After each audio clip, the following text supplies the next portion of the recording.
প্রিয় দর্শক নমস্কার।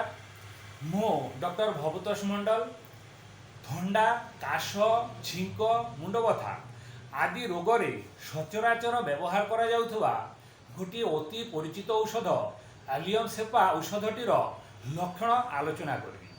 কি লক্ষণ থিলে এই ঔষধটি সেবন করিবে আসন্তু জানিবা।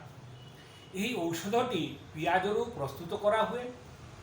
गोटे आबद्ध घर भितर पियाज काटिले आखि नाकरू पानी बाहर कहारिकी अजना नहीं। आखि नाकरू पानी बाहर एलियम सेपार विशिष्ट लक्षण अटे। मात्र नाकरू जेम पानी बाहरे से नाकरे और ओठ उपरे घा सृष्टि हेबा एलियम सेपार वैशिष्ट्य अटे। किंतु आखिरू जो पानी बाहरे से आखि जलापोड़ा हुए किंतु घा सृष्टि हुए ना। आखि भितरे धूली रहिबा परी करकर करकर मने हुए। खोला स्थान गरम और आबद्ध घरे प्रवेश कले प्रबल छिंक हुए, नाक जाम हो जाए, मुंड बथा हुए, समस्त प्रकार समस्या बढ़ी जाए। मात्र खोला पवन और ठंडा घरे रहिले रोगीर समस्त कष्ट कम मने हुए।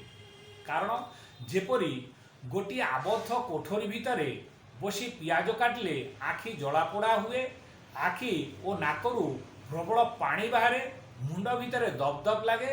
मात्र कोठरीर कबाट खोली बाहर को खोला पवन को गले एसबू समस्या दूर हो जाए। सेथिपाई एलियम सेपा रोगी खोला पवन और ठंडा घर पसंद करे।